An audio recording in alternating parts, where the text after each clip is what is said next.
Friends special Sunday. Friends మన పోర్ట్ఫోలియోలో ఎన్ని stocks ఉంటే మంచిది? లైక్ ఒక స్టాకా, 5 స్టాక్సా, 10 స్టాక్సా, లేదా 20, 50 ఎక్సెట్రా ఎన్ని స్టాక్స్ ఉంటే మంచిది? మీ ఒపీనియన్ ని కామెంట్ లో చెప్పండి. ఇక విషయంలోకి వెళ్తే 1 ఇయర్ లో యూనియన్ బ్యాంక్ ఆఫ్ ఇండియా 37.71% పెరిగింది. పంజాబ్ నేషనల్ బ్యాంక్ 10% పెరిగింది. Canara bank 20%, bank of Baroda అయితే జస్ట్ 2.27% 1 ఇయర్ లో పెరగడం జరిగింది. ఈ 4 స్టాక్స్ నెక్స్ట్ 1 to 3 ఇయర్స్ లో ఎంత వరకు పెరగటానికి అవకాశం ఉంది, లేదు ఇక్కడి నుంచి ఏమైనా డమాల్ అవుతాయా మాట్లాడుకుందాం రండి. ఒకప్పుడు మన పిఎస్యు బ్యాంక్ స్టాక్స్ అంటే చాలా మంది ఇన్వెస్టర్స్ కొంచెం డిస్టెన్స్ మెయింటైన్ చేసేవాడు. దానికి రీజన్స్ మనందరూ తెలుసు కదా. హై ఎన్పిఎస్ ఉంటాయని, bad loans, government interference, week return. చాలా సంవత్సరాలు ఈ పిఎస్యు బ్యాంక్స్ గురించి ఇదే స్టోరీ అనేది రిపీట్ అయ్యేది మార్కెట్ లో. కానీ 2020 తర్వాత పిక్చర్ చాలా వరకు చేంజ్ అయింది. చాలా పిఎస్యు బ్యాంక్స్ తమ బ్యాలెన్స్ షీట్స్ ని క్లీనప్ చేసుకున్నాయి, బ్యాడ్ లోన్స్ ని రెడ్యూస్ చేశాయి, క్యాపిటల్ పొజిషన్ ఇంప్రూవ్ చేసుకున్నాయి అండ్ ప్రాఫిటబిలిటీని కూడా గ్రాడ్యువల్లీ స్ట్రెంగ్తన్ చేస్తున్నాయి. దీంతో స్టాక్ మార్కెట్ లో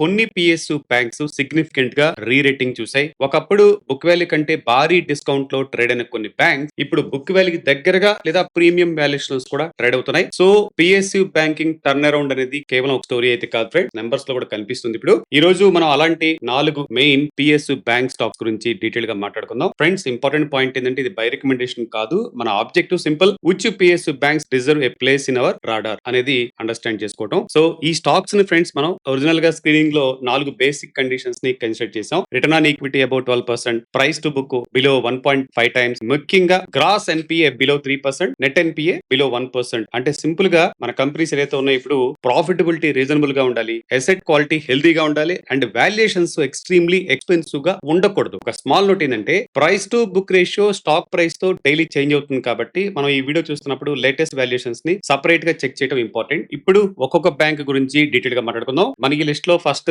రాడార్ లో యూనియన్ బ్యాంక్ ఆఫ్ ఇండియా ఉంది. తెలుసు యూనియన్ బ్యాంక్ మన దేశంలో మేజర్ పబ్లిక్ సెక్టర్ బ్యాంక్స్ లో ఒకటి. బ్యాంక్ కి స్ట్రాంగ్ పాన్ ఇండియా ప్రెజెన్స్ ఉంది. లోన్ బుక్ కూడా రీటైల్, అగ్రికల్చరల్, ఎంఎస్ఎంఈ, కార్పొరేట్ అన్ని మేజర్ సెగ్మెంట్స్ లో డైవర్సిఫైడ్ గా ఉంది. Q1 FY27 బిజినెస్ గ్రోత్ మాట్లాడుకుంటే మనం ఈ Q1 FY27 లో union bank global advances approximately 12.5% year on year growth తో అరౌండ్ 10.96 lakhs crores చేరాయి. Global deposits around 3.5% year on year growth తో అప్రాక్సిమేట్లీ 12.83 lakh crores కు చేరుకున్నాయి.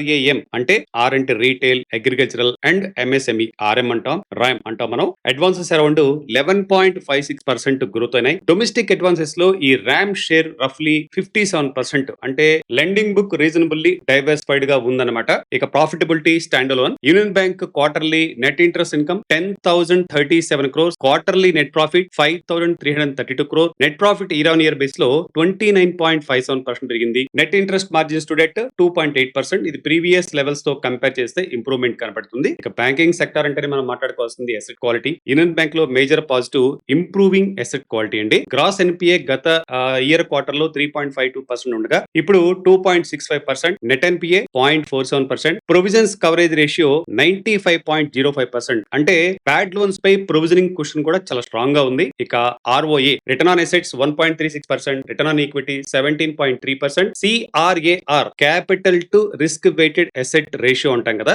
18.46% ఉంది. అండ్ కామన్ ఈక్విటీ టైర్ 1, దీన్ని మనం సెట్ 1 అంటాం, 16.38% ఉంది. సో క్యాపిటల్ పొజిషన్ కూడా కంఫర్టబుల్ టెరిటరీలో ఉంది. యూనియన్ బ్యాంక్ లో what should be watch? Management credit growth broadly industry growth plus around 1% range లో టార్గెట్ చేస్తుంది. బ్యాంకు దగ్గర శాంక్షన్డ్ అంటే బట్ ఇంకా డిస్పర్స్ కానీ కార్పొరేట్ లోన్ పైప్ లైన్ కూడా 1 lakh crore కంటే ఎక్కువ ఉందని మేనేజ్మెంట్ ఇండికేట్ చేసింది. డిపాజిట్ సైడ్స్ మాత్రం బ్యాంకు డిపాజిట్స్ కంటే కాసా అండ్ రీటైల్ డిపాజిట్స్ పై ఫోకస్ పెంచడం ఇంపార్టెంట్. ఎందుకంటే డిపాజిట్ కాస్ట్ కంట్రోల్ లో ఉంటేనే NIM ప్రొటెక్ట్ చేయడం ఈజీ అవుతుంది. కరెంట్ మార్కెట్ లో యూనియన్ బ్యాంక్ షేర్ ధర ఇప్పుడు 187 అరౌండ్ ట్రేడ్ అవుతుందండి. 52 వీక్స్ అండి స్టాక్ 8.81% కరెక్షన్ లో మనకు కనపడుతుంది. Next on hour radar Punjab national bank. Punjab national bank అంటేనే మన నీరవ్ మోడీ బాగా గుర్తొస్తారు మనకి. ఇక PNB మన ఇండియాలో లార్జెస్ట్ PSU బ్యాంకింగ్ ఫ్రాంచైజీలో ఒకటి. Retail, agricultural, MSME and corporate lendings లో లార్జ్ ప్రెజెన్స్ అయితే ఉంది. Q1 FY27 గ్రోత్ విషయానికి వస్తే PNB global business around 29.98 lakh crore చేరి 10.2% year on year growth record చేసింది. ఇక గ్లోబల్ అడ్వాన్సెస్ 12.7% గ్రోత్ తో అరౌండ్ 12.73 lakh crore గా ఉంది. గ్లోబల్ డిపాజిట్స్ కూడా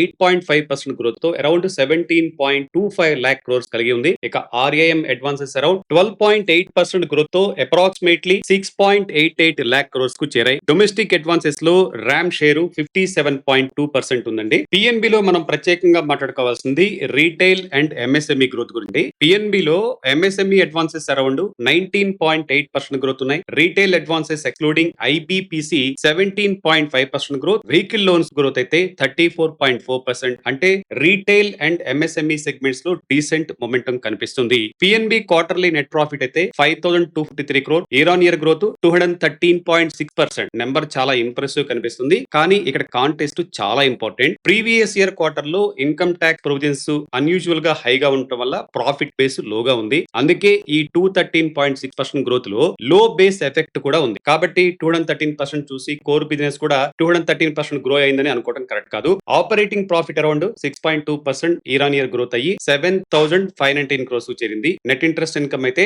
10,798 crore గా ఉంది. ఇక అసెట్ క్వాలిటీ విషయానికి వస్తే పిఎన్బి గ్రాస్ ఎన్పిఏ 3.78% నుండి 2.78% కి ఇంప్రూవ్ అయింది. నెట్ ఎన్పిఏ గత సేమ్ క్వార్టర్ లో 0.38% ఉండగా ఇప్పుడు 0.28% కు తగ్గింది. Provisional coverage ratio including technical write off 97.23, ఇది స్ట్రాంగ్ లెవెల్ అని చెప్పుకోవచ్చు. ఇక quarterly return on assets 1.04%, tangible return on equity 17.33%, CRAR 18.13%, CET 1 14.52% and tangible book value per share 108.58 rupees గా ఉంది. సో పిఎన్బి లో profitability plus asset quality and capital positions ఈ మూడు areas లో మీనింగ్ఫుల్ ఇంప్రూవ్ అయితే కనపడుతుంది. Now what should we watch? PNB లో next important question, can the bank maintain asset quality while continuing double digit loan growth or not? ఇది మనకి important question. అలాగే deposit growth, CASA, NIM, credit cost, ఇవి close గా monitor చేసే అంశాలు. Because loan growth strong గా ఉండటం stand alone గా సరిపోదు, మనకి ఫండింగ్ క్వాలిటీ కూడా equally important. Now current market లో స్టాక్ ఇప్పుడు 118 రూపీస్ అరౌండ్ ట్రేడ్ అవుతుంది. 52 వీక్స్ హై ఉండి ఈ స్టాక్ 12.7% కరెక్షన్ లో మనకి స్క్రీన్ మీద కనపడుతుంది. Third bank on hour radar, bank of Baroda.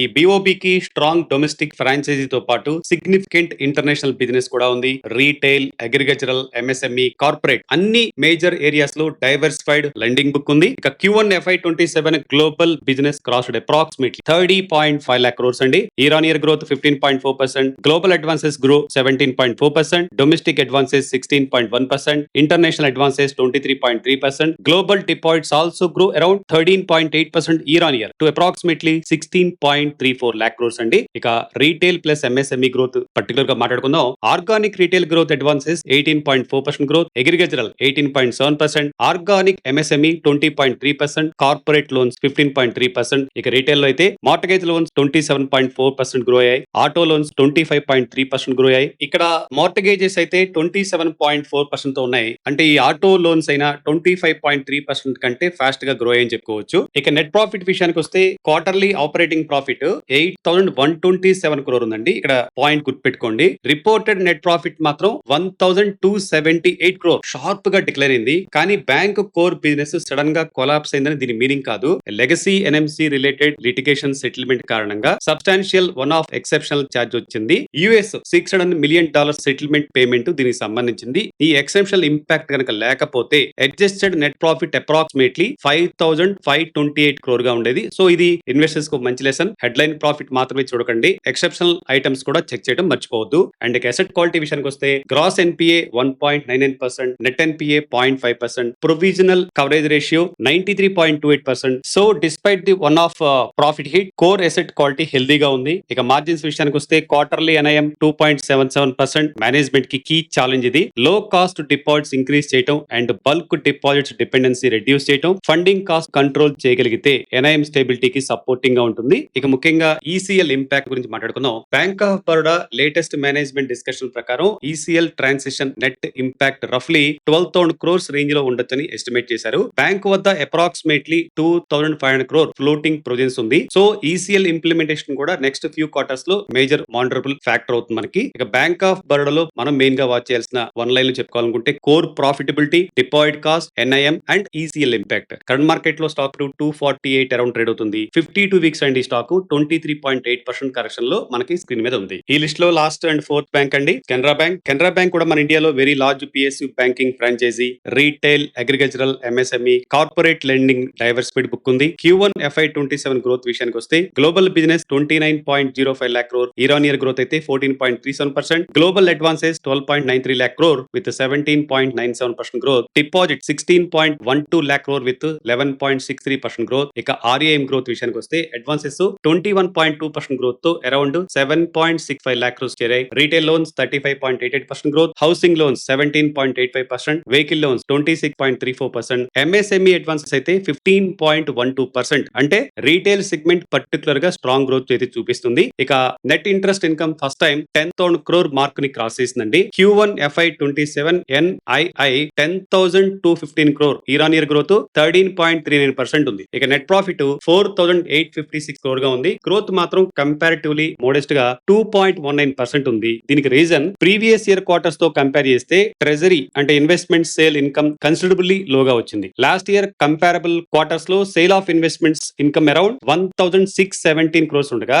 ఈ క్వార్టర్ లో అరౌండ్ 650 crores మాత్రమే వచ్చింది. అంటే ఆల్మోస్ట్ 1,000 crores మనకి డిఫరెన్స్. ఇక అసెట్ క్వాలిటీ విషయానికి వస్తే కెనరా బ్యాంక్ లో స్ట్రాంగెస్ట్ పార్ట్ AQI అంటే asset quality improvement. Gross NPA 1.57%, year on year improvement 112 basis points అండి. Net NPA 0.36%, provision coverage ratio 94.76%, ROA 1.04%, Q1 FY27 actual return on equity 18.31%, bank guidance 16.5% తో compare చేస్తే actual ROE comfortably hire గా వచ్చిందండి. ఇక CRAR 17.17%, set 1 12.91% గా ఉంది. Friends, మనం Canara bank లో మానిటర్ చేసిన వన్ ఇంపార్టెంట్ ఏరియా కాసా అండి. కరెంట్ కాసా అరౌండ్ ఇప్పుడు 29.7% పీర్స్ తో కంపేర్ చేస్తే లోయర్ సైడ్ లో ఉంది. మేనేజ్మెంట్ కూడా దీన్ని ఇంప్రూవ్ చేయాలని క్లియర్లీ ఇండికేట్ చేసింది. Quarterly NIM 2.52%, management guidance approximately 2.5% to 2.6%. So CASA improve చేసి బల్క్ డిపాజిట్స్ డిపెండెన్సీ తగ్గించగలిగితే ఫండింగ్ కాస్ట్ అండ్ NIM అనేది బెనిఫిట్ రావచ్చు. ఇక ECL ట్రాన్సాక్షన్ గురించి మాట్లాడుకుందాం. Canara bank management current working estimations ప్రకారం stage related incremental ECL provisioning around 10,000 crores plus possible mark to mark impact ని కలిపితే రఫ్లీ 12,000 crores రేంజ్ లో టోటల్ ఇంపాక్ట్ ఉండొచ్చని డిస్కషన్ లో చెప్పారు. ఇంట్రెస్టింగ్ పాయింట్ ఏంటంటే అలౌడ్ లాంగర్ ట్రాన్సాక్షన్ పీరియడ్ తీసుకోకుండా మాక్సిమం 2 years లో అబ్జార్బ్ చేయాలని బ్యాంక్ ఇంటెండ్ చేస్తుంది. మేనేజ్మెంట్ ప్రకారం present capital position fresh equity raise లేకుండానే ఇంపాక్ట్ అబ్జార్బ్ చేయడానికి అడిక్వేట్ గా ఉంది. సో కెనరా బ్యాంక్ లో వాచ్ చేయాల్సింది మనం CASA plus NIM plus deposit mix plus ECL absorption. Third market లో స్టాక్ 131 అరౌండ్ ట్రేడ్ అవుతుందండి. 52 వీక్స్ అండ్ స్టాక్ 19.4% కరెక్షన్ లో మనకు కనపడుతుంది. ఫ్రెండ్స్, ఫైనల్ గా ఈ వీడియో పర్పస్ ఒక బ్యాంక్ ని మనం అంటే బెస్ట్ PSU బ్యాంక్ స్టాక్స్ అని డిక్లేర్ చేయడం కాదు, స్టాంప్ వేయడం కాదు. ప్రతి బ్యాంక్ కి డిఫరెంట్ స్ట్రెంగ్స్ ఉన్నాయి. ఉదాహరణకు యూనియన్ బ్యాంక్ లో strong profit growth, improving asset quality, comfortable capital provision. PNB లో అయితే sharp NPA improvement, strong retail and MSME growth and ప్రాఫిటబిలిటీలో సిగ్నిఫికెంట్ రికవరీ. ఇక బ్యాంక్ ఆఫ్ బరోడాలో కోర్ బిజినెస్ గ్రోత్ స్ట్రాంగ్ గా ఉంది, కానీ రిపోర్టెడ్ ప్రాఫిట్స్ ను major one off legal settlement impact చేసింది. ఇక ఫైనల్ గా కెనరా బ్యాంక్ మాట్లాడుకున్నాం కదా, strong credit growth, excellent asset quality improvement, high ROI. కానీ కాసా అండ్ మార్జిన్స్ ఇంకా క్లోజ్ గా మానిటర్ చేయాల్సిన areas. Friends, past few years లో బ్యాంక్స్ బ్యాడ్ లోన్స్ రెడ్యూస్ చేసి క్యాపిటల్ ని ఇంప్రూవ్ చేసాయి, ప్రాఫిటబిలిటీని రీస్టోర్ చేసాయి. కానీ నెక్స్ట్ ఫేజ్ రెండు థింగ్స్ చాలా ఇంపార్టెంట్. ఒకటి ECL transaction. Expected credit loss framework వల్ల ఎడిషనల్ ప్రొవిజనింగ్ రిక్వైర్మెంట్ రావచ్చు. దీని వల్ల near term profitability and capital ratios పై ప్రెజర్ రావచ్చు. Bank to bank impact different గా ఉంటుంది. ఇక second, deposit competition. Credit growth strong గా ఉండటం గుడ్, కానీ డిపాజిట్స్ కూడా సఫిషియంట్ ఫేజ్ లో గ్రో అవ్వాలి. లేకపోతే బ్యాంకు ఎక్స్పెన్సివ్ బల్క్ డిపాజిట్స్ మీద ఎక్కువ డిపెండెన్సీ కావాల్సి వస్తుంది. దాంతో cost of funds, NIM, profitability pressure. అందుకే లోన్ గ్రోత్ మాత్రమే చూసి బ్యాంక్ ని జడ్జ్ చేయకండి. సో ఫ్రెండ్స్, ఇవి ఈ రోజు మన PSU స్టాక్స్ విషయాలు. ఫ్రెండ్స్, చివరిగా ఒక మాట అండి, ఒక క్వాలిటీ స్టాక్ ని ఐడెంటిఫై చేసి మన పోర్ట్ఫోలియోలో పెట్టుకోవడం ఎంత ఇంపార్టెంట్, అందులో డిసిప్లైన్డ్ గా ముఖ్యంగా లాంగ్ టర్మ్ కి ఇన్వెస్ట్మెంట్ చేయడం కూడా అంతే ఇంపార్టెంట్ అండి. కొత్త వారికి ముఖ్యంగా మన GK ద్వారా ప్రత్యేకంగా స్టాక్ SIP ప్రోగ్రామ్ ని రన్ చేస్తున్నాం. ఈ ప్రోగ్రామ్ లో సూటబుల్ క్వాలిటీ స్టాక్స్ ని ఐడెంటిఫై చేయడంలో సపోర్ట్ చేద్దాం. సెలెక్టెడ్ స్టాక్స్ లో రైజ్ యాప్ ద్వారా రెగ్యులర్ అండ్ సిస్టమేటిక్ వేలో ఇన్వెస్ట్మెంట్ చేయడానికి అసిస్టెన్స్ ని అందిస్తాం. కంటిన్యూస్ సపోర్ట్ కోసం డెడికేటెడ్ టీమ్ కూడా అందుబాటులో ఉంది. మీరు కూడా స్మాల్ అమౌంట్స్ తో daily, weekly and monthly stock SIP journey start చేయాలనుకుంటే కంప్లీట్ డీటెయిల్స్ కోసం మన టీమ్ ని కాంటాక్ట్ చేయండి. స్క్రీన్ మీద కనబడుతున్న నెంబర్ కాల్ చేయండి, లేదా కింద ఇచ్చిన లింక్ ద్వారా కాంటాక్ట్ అవ్వండి. Start small, stay consistent, think long term, enrich your money with GK.